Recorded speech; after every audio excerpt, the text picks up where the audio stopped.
Hi guys, welcome back to Lad's Garage, where we are currently putting together a pinewood car for our upcoming pinewood derby with our local Cub Scouts.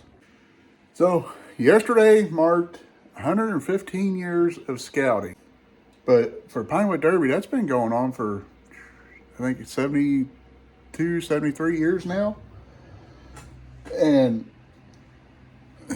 it's look, I enjoyed camping. I enjoy, watching the kids learn and get into things that they probably would never do if they were just playing football or baseball or whatever after school activity.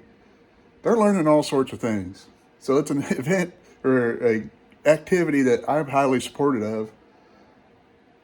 But my absolute downright, I get deep into it, is Pinewood Derby. And I just want to keep getting better and better, try different things, this and that, and that's what I do just about every year. I try to build a different car, what works, what don't work, and go with that. I mean, I have this box full of cars that aren't necessarily mine, but I have helped with in some shape or form. I got these three cars are mine. The black truck right there is mine. That one's actually CJ's, but I helped build that. And this is my current car that I am putting together for this year. Pretty much since we've opened this box, I have covered the build process of this car. So far, I've gotten, we built the car, I've done wheel prep. I didn't do axle prep because I robbed the axles out of a car that I've already ran. I've prepped the wheels.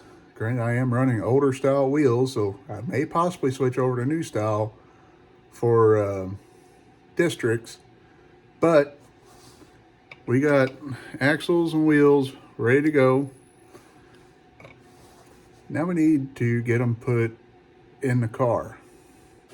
So I know the axles themselves, they take on the full shape characteristics of a nail. It never fails, over in one corner, you got Dad over there sawing away on a car and going to town on building this car. And then over in the other corner, you got the little Tiger Scout over there just waiting to, just drive that nail into that wheel. Let's not do that, guys. Can you drive the nail in with a hammer? Well, heck yeah, you can drive it in, but you can also severely damage the performance of the car. This is a block that I actually built for my niece last year. You can see got extended holes on it. The car was total 7 inches. It was Cub Scout legal, but it's also still got the slots in it. So if you have a pack rule that says you must use the provided slots, first off, you want to go through and make sure these things are aligned straight. You don't want one kind of angled off one way and car basically going down the track, like this, going, or a severely out-of-line car could jump the track and not ever finish a race. But they do have a tool to check a line, or basically make the car straight. You can see it's got its own little drill bit. Real simple tool. You put it in here. I'm not really going to do it all the way, but it's got alignment pieces up here. You can mark where you want your axle holes at or whatever, but multiple different ways. There's a whole inspection hole down here. You can, either way, this tool here, I think it's made by Pro Derby. Well, you can drill the hole, or pretty much you can put it in here, line it up where your axle slot is, drill your hole, and you're going to have a straight, even drill. You're going to drill one side and do the other side, then do the same on the back. And basically, when it's all said and done with, at the top of your groove here, that hole will be somewhat like that, but it'll be in your groove. I don't remember what size drill bit this is, but the drilling the axle slot itself will make life a lot easier as far as installing the axles. On this car, if you guys have been following the build, I actually centered. I didn't extend the wheelbase, I centered the wheelbase. You can kind of see the factory slots. Here's one of the factory slots, and then the other slot. I just centered the car up for cosmetics. The other thing I did as I was building this car was I used this tool, which, as you can see, it has multiple slots on it. The two outer slots here are set up to where it can run. It'll drill in at a 2.5 degree angle, allow the wheels to kind of canter in a little bit. Camber in is what we would say with a real car. You have a center hole right there on the bottom. Then you also have a hole on the top. The bottom hole is going to give you basically the same idea like I was showing you with this block, with the other tool. You're going to use this top one for if you're allowed to 3-wheel. So I have this tool here. You can see it's got like a little line on the top of it. And that is designed to go into your car like so. It'll go into the factory slot so you can press your axle in once you get it drilled. I can't stress it enough. Try to drill these slots out. It'll make your life a lot easier. And on this end, you can see it's got a little metal tab on it. And that's more or less to get the right gap off of your wheels. If you push them in too tight, the car's not going to spin right. You're going to create a lot of heat and friction, and the car's just not going to perform well. If you leave your wheels too loose, your wheel's going to be bouncing back and forth, once again, creating heat and friction and probably a little bit of stability issues. But this tool, you don't have to just use this side. You can flip it over. If you got your, like this car where it's drilled out, you can flip it over, and I'm going to use this side because these holes are drilled out already, obviously.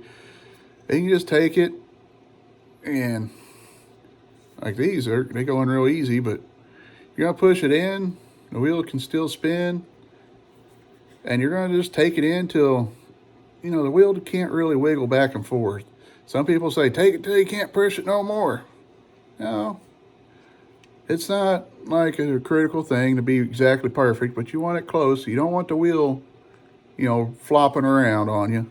So just take it in there kind of snug, and then, you know, your wheel's gonna do its thing. Now, what you don't want to be doing is pushing the wheel all the way in and pulling it back out, pushing it all the way back in, pulling it back out, because all you're doing is wallering the hole out more or less, and, you know, eventually you're going to make it to where your wheels just won't stay in. When you use the grooves, it's a little easier because you can just, more or less, you can take a little glue, a little wood glue, put on, you know, put them towards the center to kind of help hold the axle in place. When you use these holes, I guess you could technically drill a little bit of a hole, you know, and put a little dab of glue in it, but ultimately you just don't want to be making, you know, spacing those axle holes out to where they're going to want to fall out going down the track. Which, the biggest reason why anytime you've seen me mock this car up with the axles and wheels, I've never pushed them all the way in. I want to be 100% ready. Once the wheels go on, I don't want to have to pull them back off for any reason. So that's why we have never slid axles all the way in. So with that said, we're going to start prepping. As you can see the little ring where the wheel's going to roll on the wood. Now, I did mess up whenever I did this, and I'll be honest with you. It might look okay, but I sprayed clear coat on those. I got excited and I pulled the tape off. And on this side, I totally messed up. So I'm going to take all the clear coat, I'm going to take a little sandpaper and just kind of roughly sand around that area where the axle's going to, the axle might not ride on it because the way I got the axle the hole set up, but we're going to just kind of lightly sand around there to get that clear coat off. So to kind of the more I think about it, it's going to be harder for me to show you what the theory is between not having paint where the axles or the hubs, inner hub's going to ride at.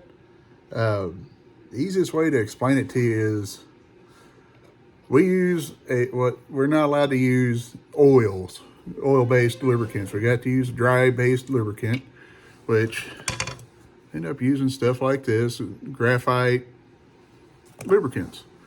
And what actually ends up happening is you're going to graphite, I call it speed glitter, because once you spray a little bit, it goes everywhere. It's worse than anti-seize, honestly. But when you put it on, you know, the axle's going to be in the car, your inner hub's going to be up against the car. And ideally, this inner hub here is going to have graphite on it. And that graphite will start soaking into the wood there and creating a very slick surface. And the easiest way that I can explain it, and there's videos on YouTube that probably explain it better than I can, but if you got it painted or clear coated right there, that paint's going to get hot, that graphite's actually going to stick to it, and you're going to lose the lubricosity. I don't know what the proper term is. It's not going to do what it's supposed to do. It's going to become sticky versus, you know, staying slick and allowing the wheel to spin freely. So it's just something I typically do. I don't, like I said, I screwed up, but it's not worth me going through and rebuilding the whole car. But I just usually just kind of keep this area, as you can see where I masked off. I usually just try to keep that free of any paint or anything like that. And it works. So, I mean, at least I'm assuming it's helped us with it. So we're going to install the wheels. And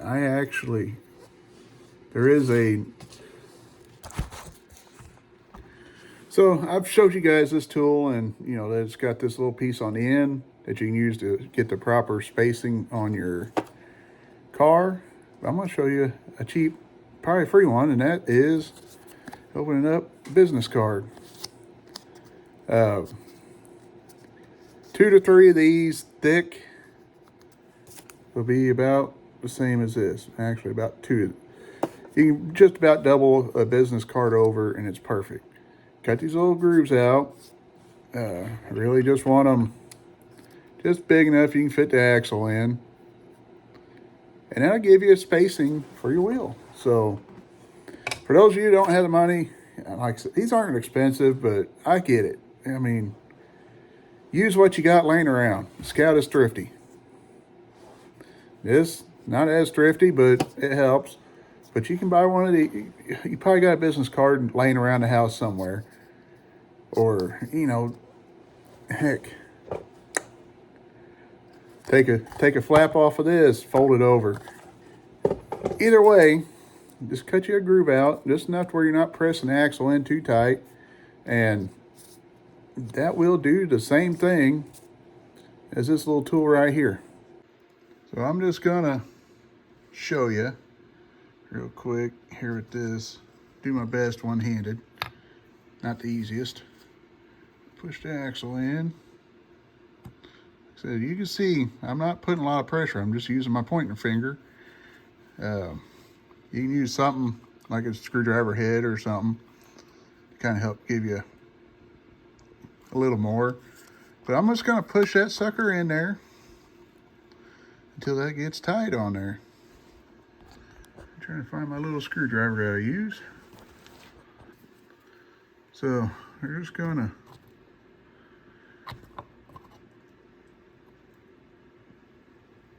push that in there. The wheel is snug up against here. I mean, it ain't super tight. And like I said, this is just acting as a spacer. More of a gapping tool. You don't need it super tight. You don't need it really loose. You don't want the wheel flopping around, but that's kind of the gist of it. And just to kind of show you, you know, we're gonna pull this out, and Sorry about the one-handed camera in here, but I'm gonna push this guy in there, and we're pretty well, probably go in just a little bit more. Well, actually, we're about dead on, but like I said, 2 different ways to skin a cat. And we're gonna basically suffer through that times 4. And I have really tried hard this year to kind of keep all my wheels and axles together, just so they're not mixed up. I don't, like I said, I'm not saying I'm a perfect expert at it, but some of the people say this is kind of something they do and it works for them. So I'm gonna try, keeping my axles and wheels together so they're all doing the same thing all the time. Okay, there they are. Yeah, they're finally mounted on the car. And you can actually see the way the car's set up. This wheel's it hikes up there pretty good.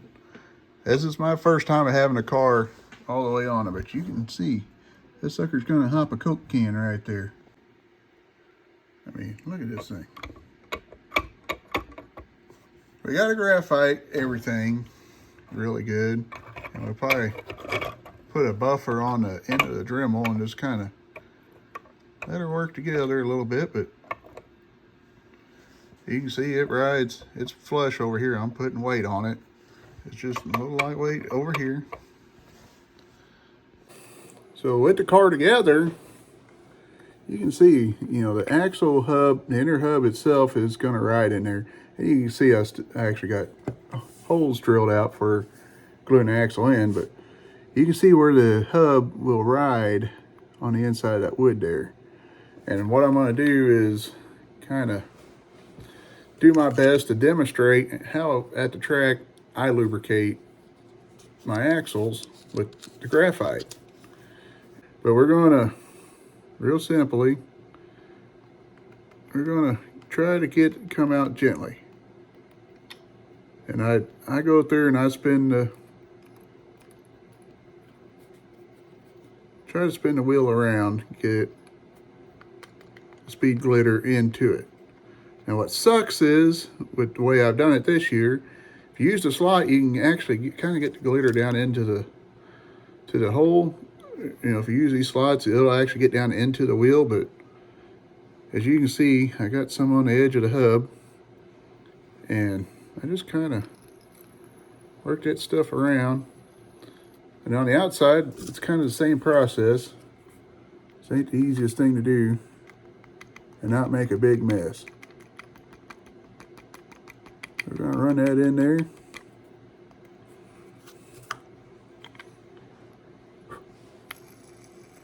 You can see it sparkling in the air. We're gonna run it in there.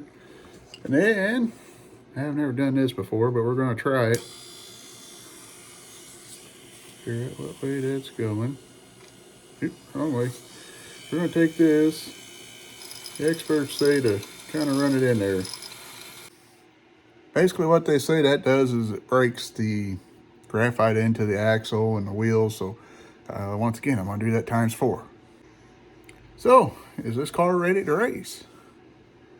Well, I mean, other than some final track preparation stuff, like re-graphiting the wheels once I get to the track, yeah, I would say I'm ready to send that sucker down the track and beat Batman. So we got basically the Firebird Trans Am, like Smokey and the Bandit. That's the theme. Like I said, this is my plan for the big race car. I've walked through most of the basic speed secrets that you could have on a pinewood car. Now this car is built for outlaw racing, so the side pipes not legal for Cub Scouts because it sticks out a little further than it should. Weight wise, I think we need to see what my final weight is.